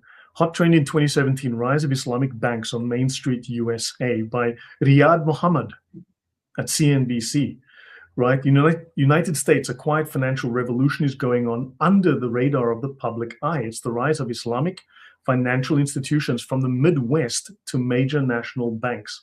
Islamic banks that are known to fund terrorism. And they lobby in Washington, D.C. They have ties to Hillary Clinton, right? And you have Iranian banks and so on. And they've become a force to be reckoned with since the year 2000. Their capital grew from $200 billion in 2000 to nearly $3 trillion in 2016. Now, that is significant money. They're expecting $4 trillion in the 2020s, right? Now, JP Morgan Chase, the largest bank in the US, is $2.5 trillion. That was in 2018, right? Now, these Islamic banks work together in concert, right? And they've got more money than JP Morgan, right? So these people have significant clout. They also, so you need to follow the money. You need to cut off the money. You need to ban investment, property. So let's say you have suddenly Islamic ceramics free community center in your backyard, right? There's you find the Islamic community center that has a ceramics class, and it's weird because it's very cheap. You got a lid, and you burn that lid. Let's say there is a ceramics macrame class, right, in your community, but for some reason it's very cheap, and it's Islamic. You can see it's very Islamic coded, right? Mm-hmm. That means there is money coming from somewhere else, pretending that it's only just a simple ceramics workshop. Then you're looking at money laundering. You're looking at visa laundering. Exactly. You look at that and think, that's weird. Let's burn it down. Let's find the lead and make sure they don't get that money. Yeah, but also you need to call for investigations, do things. For instance, in the UK, you've got all of these vape shops, you've got all these barber shops. These are all, for instance, you have a fish and chip shop or something, a shawarma shop, or even better, the kebab shop that's being run by some guy. right? It's a small booth that's big enough to hold only maybe 2-3 people at a squeeze, and they've issued 150 visas in the last 2 years. Maybe you want to ask the police about that. Maybe you want to write to your politician. Understand these are issues. Bring it to the public's attention. Someone will do something. Someone's got to do something, right? So just talk about it. Bring attention to it. Do what you can. Jump up and down, but do something. It does work. Eventually, something will happen, right? So then also we have to name things. We've got to be open. Where'd my mouse go? My gosh. What just happened? Sorry, let me go back here. Let me cancel that. Okay, there we go. My mouse disappeared because of that. Right. So if you won't name the doctrine as the threat, that's Islamic law. If you won't call it Islam, instead of Islamism, radical Islam, Islamic, it's Islam. The problem is Islam, right? All your countermeasures become theater if you won't name the doctrine, because you have to name the enemy and attack the enemy. So I want to emphasize that this is way more than the Islamic doctrine, because the operation system is actually, the damage was done way before, right? So once you have a structure of no questioning and then an axiomatic, that rigid axioms, right? This is to something to fight against. So you don't even need the doctrine. The moment you realize there is no freedom of speech, and that is the most basic thing, right? You cannot people react to volatility.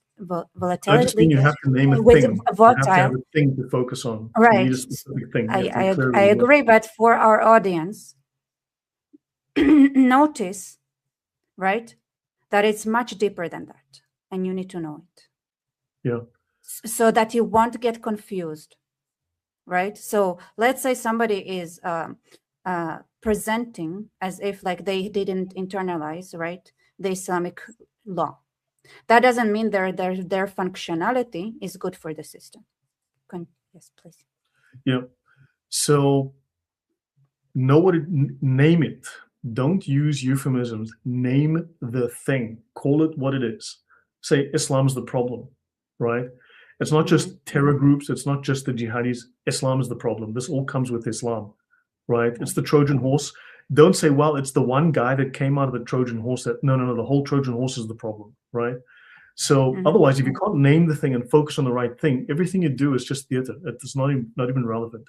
So, right? So many people here are going to be, you sense the danger, but you don't know what to do beyond despair and anger. First of all, despair is what they want you to feel. They want you to feel isolation. That is part of the ideological warfare game. They want you to feel isolated. So talk to people. Go on social media, talk to the person on the bus next to you. Once you talk, everyone else is going to feel encouraged, empowered to speak up. Some won't agree, some will agree, some will think about it. But also the people who don't agree, they're going to feel, oh my God, I'm threatened now. I feel weak because my indoctrination is not working on this guy, right? So you have to speak up. It affects them psychologically. They run from you. Yeah. They see you as a danger, and they cannot. It threatens them on an existential, operation system level. So they run away from you. Yeah. Now, of course, you're going to deal with simple things like surely not all Muslims, right? Surely not all Nazis. I know there was some really nice, Mr. Brown down the street was a lovely guy. Whatever. Okay. Islam is the problem. Don't let them trap you in little phrases. Not all of Islam is a problem. The only way that this sentence applies is that, okay, not all Muslims. We need to find all the Muslims that are not and make them take care of the rest.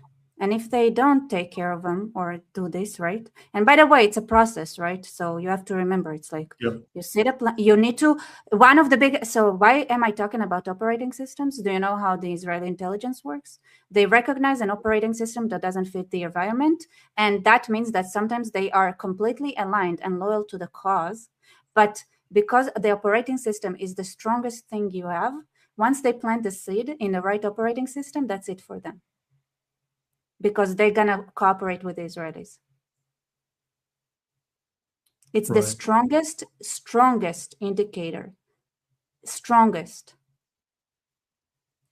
Yeah, hope in Christ is planting a seed to let them know that we know. I agree. Yes, let them know, right? Give them also a sense of fear, the very same fear that you feel, they feel. Send it back to them, right? Let them know you didn't fool us. And if you keep pushing, well, maybe you're going to get a result you don't like, right? So they will, because remember, they'd be in your face if they thought they had the strength, but they don't. So you let them know, hey guys, I see you. Okay, I see you. Shame them into backing off, or shame them into doubt, right? Now, also it's Islam. Don't focus on Muslims. But the problem is, if someone says they're a Muslim, then they believe in Islam, then at some level, they could just be a sleeper agent. And at some point, they're going to go, yeah, I'm following this stuff. Exactly. And there are people, and you know what's the best way to know? By the way, did I say operating systems? You know what's the best way to know what Jews would switch to the other side? Operating system mismatch. It always works. Also in your own communities, know that you cannot work with people with the wrong operating system. And that means that they would gravitate towards Islam even if they're not Muslim by birth. Very important, because they're also your enemy, and they are dangerous because they're just as dangerous as the people who don't have the operating system that fits Islam inside Islamic communities. Because let me tell you, you can use those people to completely bring down a country. Yeah, that's above my pay grade. But look, so your first base is disbelief, right? You go, look, it can't be all Muslims. No, well, it's easy when you are an Israeli, and it's Islam, clear because that you're going to go, look, people, don't think people, think systems, right? Think systems. Islam is a system. It's a political system. Communism, you name it. It's the same thing. Phase two, typically it's anger, the whole denial and anger phase, right? We've been lied to by the media, the clergy, the government, etc., right? Or they failed to take the correct action, etc. Then your phase three, temptation to fatalism, is too late. The elites are sold out. They want you to do that because they want you to give up. They want you to give up. They want you to feel despair, isolation, and make you give up. Don't give them that. Say no, right? Then phase four, discipline. What can I do concretely in my sphere? Talk to people, write, talk. Don't be quiet. They want to censor you. They want you to be quiet. They can't shut up all of you. Think about it. 10, 20 years ago, how many people were talking about Islam on the internet? Almost nobody. Now, there was no ex-Muslims. Now they're everywhere. Now, the average person, you go on any podcast today that talks about Islam, the average commenter in the chat knows more about Islam than most Muslims. I mean, the level of education is fantastic, right? So, right. But it's still interesting, because one of the things that confuses them, I'm going back to the operation systems like all the time, is that if you know more than Muslims, that means that Muslim is not going to operate according to that doctrine, right? Because it doesn't know it. No, they still do. It's hardwired. They still do. They don't know it. They do. Okay, important. Yeah, someone mentioned love jihad or someone, but yeah, that's going to be off topic for me right now. So that's a different.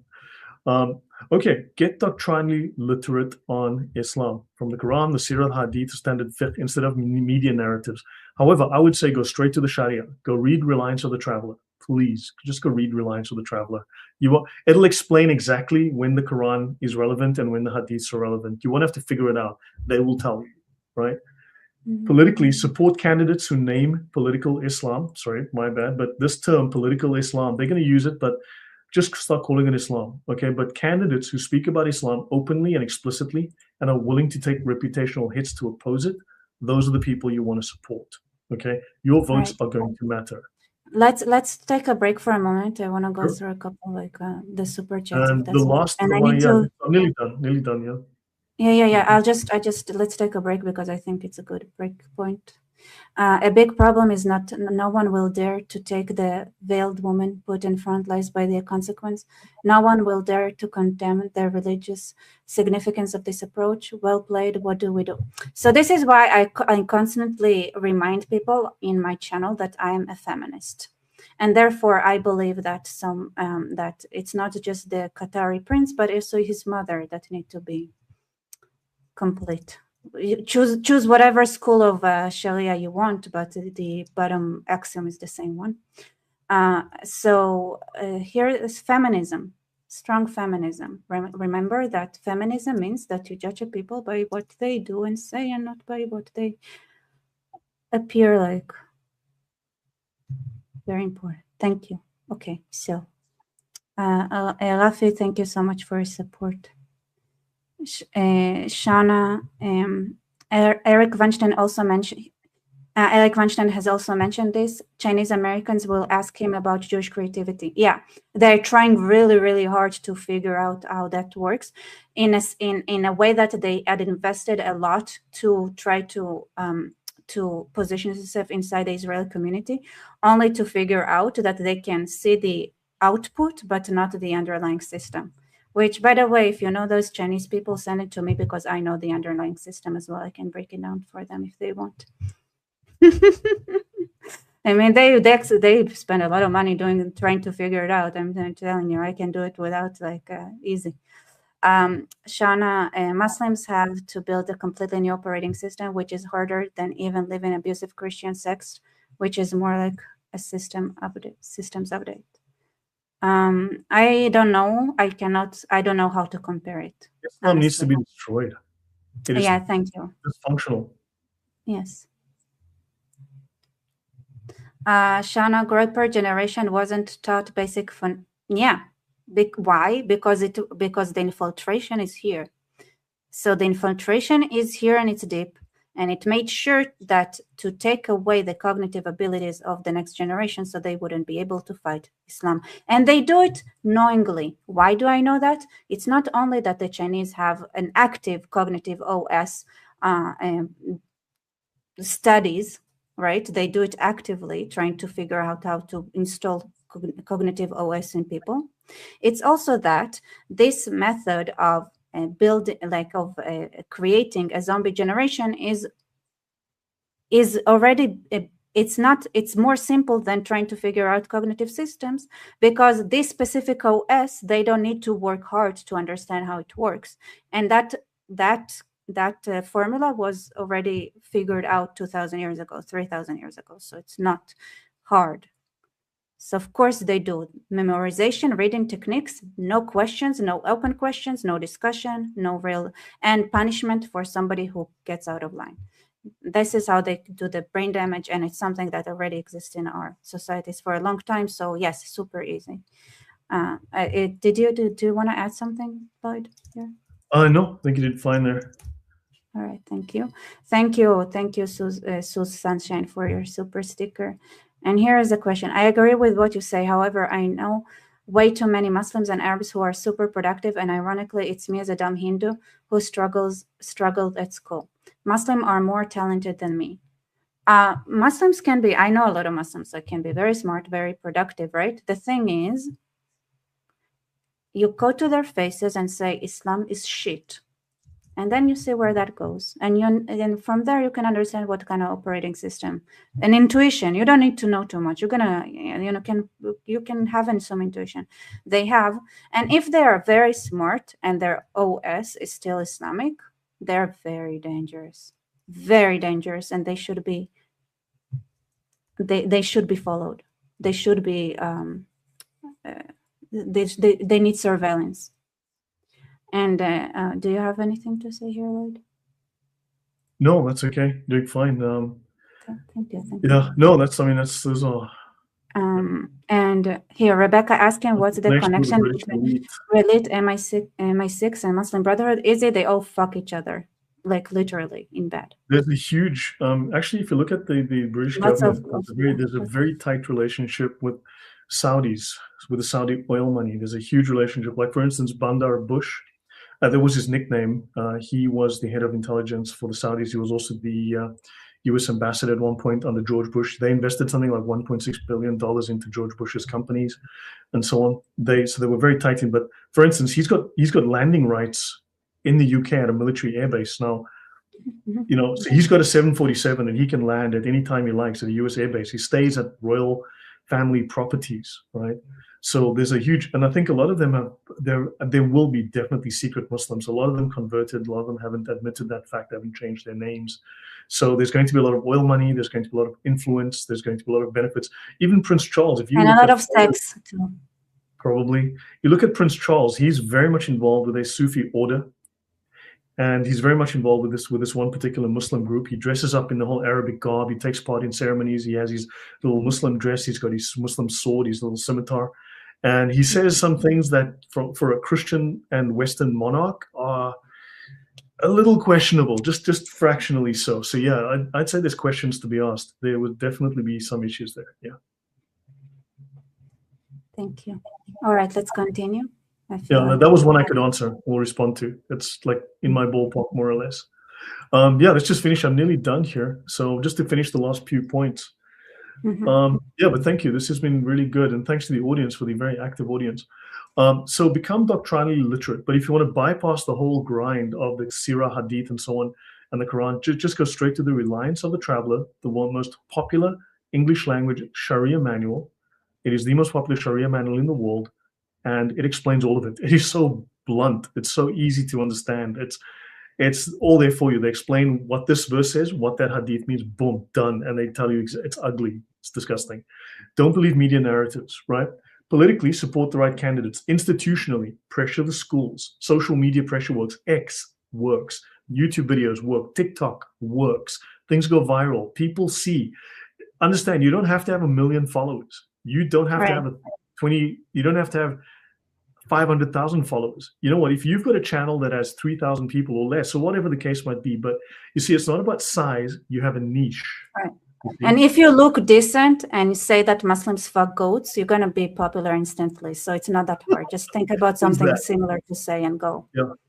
So you have a niche, understand? So it's who's watching. You could have 10 people watching, but maybe you've got some very important people, very influential people, very active people. So it's not always about how many. It's about who. Just pay attention. Don't always think that your channel's not the biggest. It's who's watching, right? So pressure schools, churches, councils to stop platforming Islamic organizations. Shame them, right? Name them and shame them, right? Stop talking about faith partners. Say, no, I do not accept this. Just start saying no, right? Say you cannot have faith partners and in ecumenical action without examining the doctrine. Say, let's talk about the doctrine honestly. Explain this to me. Be blunt, be public, right? Black drops in the milk. Keep doing it. Don't stop. Okay, now systems that rely on, now I have your leftist systems, right? Because most of these are going to be leftist, that rely on emotion over doctrine, right? We've all seen the wokies on that score. Slogans over sources. Okay, slogans. We know what the slogans sound like, right? People that deal with slogans over facts, that want to mouth slogans over thinking, right? That want to use emotion over working through doctrines on a page, right? Those people are easily sucked into this. They are a threat. They need to be quarantined. They need to be isolated. So all these unity myths, we can all be one. What? Sorry? There is a very important commentator. Well, not surprised you showed half of your boobs on your Buy Me Coffee page. Okay, here, what I'm going to say. We're at war. Show your effing boobs or whatever needs to be showed. You are in war. Do you understand what war is? What do you think is more important? To not show your boobs or you to get somebody raped in the future because you didn't want to show your boobs and go viral? Where are your priorities? Thank you. Continue, please. Like I was saying earlier, I'm lesbian. Yeah, I only sleep with women. So okay, so sorry. Yeah, I was going to have a look at that at Buy Me a Coffee actually. So because I wanted to see that picture. I've never seen that, Rebecca. So okay. Where? I don't see it. I don't know what Where? It's toxic. Okay. Doesn't matter. Okay. In theory. Yeah, I wanted to see that for myself. Okay, so now unity myths over hard questions. Why can't we all get along? Can't we all just get along? All religions are the same. There was an idiot that said that earlier in the chat, and I think all religions are. All of those people with unity myths. We're all just people. We all love the same things. Yeah, false. Okay. All of these people end up vulnerable to Islamic infiltration because they've already trained themselves not to see contradictions. They've trained themselves not to confront the texts. They've not learned to read, and they've got comprehension problems, right? So a civilization that cannot face its own religious pathologies, and these are pathologies, right? Emotions over doctrine, slogans over sources, and unity myths, they will not face Islam's religious pathology. So you need to deal with your own internal, and being woke, that's a pathology. Being a leftist, that's a religious pathology. Wokeism is a religion, right? Same with the green agenda. So the real danger here is not that Islam has infiltrated us. You can get rid of them. I mean, they kicked them out of Spain eventually. They kicked them out of a lot of places. We have built cultures and institutions that would rather die than admit they were wrong about Islam. They would rather accept being taken over than admit they were wrong. Yes, King Charles belonged to Friedrich Schön's Tariqa when he was prince. Yep. He may well still be involved there, but that's a very well and very well documented. That's a tiny little picture down there. You know that. It's okay. I mean, that's a really tiny. I mean, there's only your eyes on the top picture. Sorry. First time I saw that. Okay. Right. So now, can we convince Muslims to embrace our values? The answer is no. Very unlikely. How do you know they're telling the truth? Lying is obligatory within Islam. As part of the obligatory doctrines. So, and this is the last 10 rules then I'll finish off. Can we convince Muslims to embrace our values? Just assume no, because you can't change Islam. Maybe the Muslims, or one or two, but probably not. And Islam, no, right? Muslim daily life is saturated with religious rituals, religious slogans, constant repetition of slogans and phrases, and, and so the decision-making is constantly spent on what does Islam say? How am I supposed to behave? How do I prove my credentials to my peers? How do I save myself from the dirty kuffar? Instead of what is true, what is correct, what is logical, right? They don't. Two, they've invested years of prayer, fasting, memorization, and self-denial. So admitting that Islam is false feels like admitting that entire life was a waste. And looking at what these boat people are doing, you realize how little they think of you and the women, right, that you care about. From childhood, they are trained that disobedience means hell. So even thinking about leaving literally triggers terror. These thinking, right? Just thinking. You could say like just thinking means they go to hell. Yeah. So this, someone mentioned NLP. Muslims have long, since the 800s, since the 900s, since the 9th century, they've had a system of NLP that they actually work with. It's called Adab al-Jadal, right? So they've had a system that predates NLP by 1200 years, right? So these people have genuine panic attacks. I've seen Muslims have panic attacks. Believe me, I've seen them worry that they're going to get found out. They don't just worry, that there's genuine fear. The system only shows the soft just side. Make sure that there is not something that they can explode with when they go through it. Yeah, that's also true. Yeah, that's the problem with Muslim children. They blow up so fast. So, yeah. Yeah, so the Muslim system. Okay, so their system only shows the soft side. It's very tactical. It's very strategic. They show the soft side at first to deceive, right? And they hide all the worst things, the worst doctrines, until later. So the person never feels they have the full picture to judge. They hide it from their own, not just from you. And also, it is treason for their people to share that information with you. They would be revealing secrets that would harm the Muslims. Now, their map of reality is built on Islamic teaching from day one. From the age of 4, they're going to the madrasa and they're being taught to hate you, right?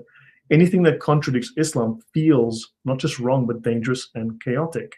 They're so inculcated into this that they can't think of anything else. Anything wrong, anything different is just wrong. They cannot think, yes. Yeah, it's emotional. That is genuine. Their whole nervous system has been so conditioned to feel this is normal, that any change is like drug withdrawal. It's impossible.